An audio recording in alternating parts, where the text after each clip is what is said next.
This is the World Organic News for the week ending 15th of January 2018. John Moore reporting. This week we are looking at a segment from an ABC program on Late Night Live entitled An Agricultural Insurgency. In this segment, Charles Massey from the Metre High Plains in the Australian Alps on the New South Wales side of the Snowy Mountains talks about regenerative agriculture. Charles is a fifth-generation farmer in the area. I myself spent 7 years in this country when my 2 children were born, as was my understanding of landscapes and my farm and gardening philosophy. A little about the Monero. The difference between a good year and a bad year is as thin as a cigarette paper. Droughts are brutal, and good years have between 10 and 16 inches of rain. Not quite a montane desert, but not far from it in a long drought. Purely by coincidence rather than by good planning, we were keeping Shropshire sheep when the 1990s drought gripped the area. These docile sheep would fatten on what appeared to be dead feed. All around us people were supplemental feeding merinos, and our girls just put on weight looking at the feed. Well, not quite, but close enough. Summers can hit 40 degrees C, but with relatively low humidity. These temperatures are rare, but they do occur, and winters can be brutal, especially frosts in dry years. -10 to -15 degrees C overnight and up to 15 to 20 during the day was not uncommon. The frosts were things of great beauty. Snowfalls were relatively rare, with the peaks of the Alps and the ski fields taking most of the snow, but we could get falls at any time of the year. Settled in the 1860s and strip cleared by hand, the soil profiles in our creek lines told a story of settlement.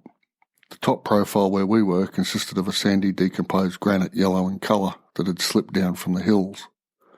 The second layer consisted of a light grey soil with scattered pieces of charcoal from the clearing and burning of the tree cover. Below that was a thin 3 to 5 millimetre layer of burnt material. These 3 top layers were the evidence of white colonisation. Below these levels were what was once topsoil, black in colour and varying from 15 to 50 millimetres in depth.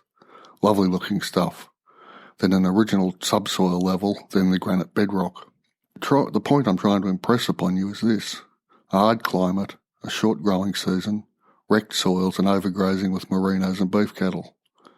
That being the case, Charles Massey, the guest on the linked interview, has come from a place where regenerative agriculture was and is a necessity rather than a luxury. Most of the stored strength of the country has been lost.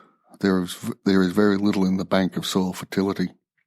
Regenerative agriculture is the only answer if this district is not to become a montane desert.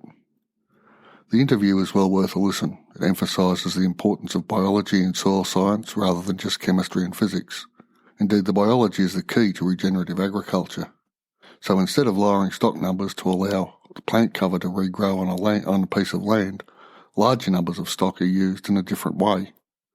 Set stocking, X number of sheep say on a 200-acre paddock all year, is replaced with twice as many sheep moving across 25 paddocks on the same 200 acres.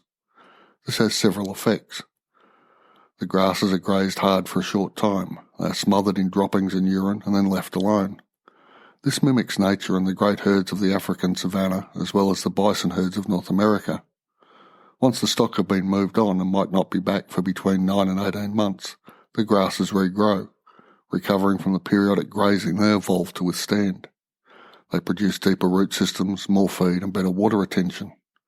An added benefit for the stock is the breaking of the parasite cycles, as the parasites aren't able to continue their life cycles through the stock because the stock aren't there to ingest the eggs.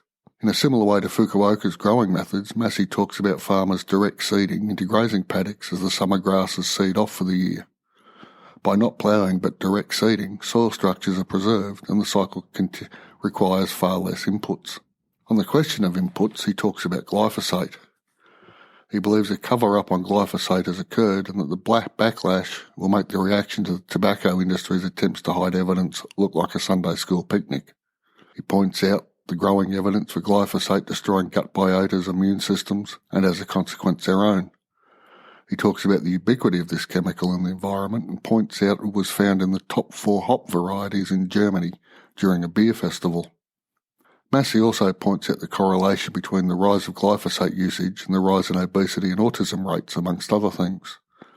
I would highly recommend you listen to this interview. There is a link in the show notes. I am firmly of the belief, based upon my readings and practical experiences, We need to move the world's agricultural practices over to regenerative methods, not just for the benefits of the soil and the stock, or even to us, but because of another point Charles Massey made. If just 15% of the world's agricultural land was farmed in a regenerative manner, the soil carbon on the 15%, remember that number, a mere 15%, if the soil carbon in that 15% was raised by 1%, we could remove all the excess carbon added to the atmosphere since the start of the Industrial Revolution. Now, to achieve this will take some political will, some courage, and the decimation and rewriting of agricultural support legislation across the US and the EU. It is doable, but it isn't going to be easy. And with that thought, I'll finish for the week. Transcript of this episode is available at worldorganicnews.com. Thanks for listening, and I'll be back at the same time next week.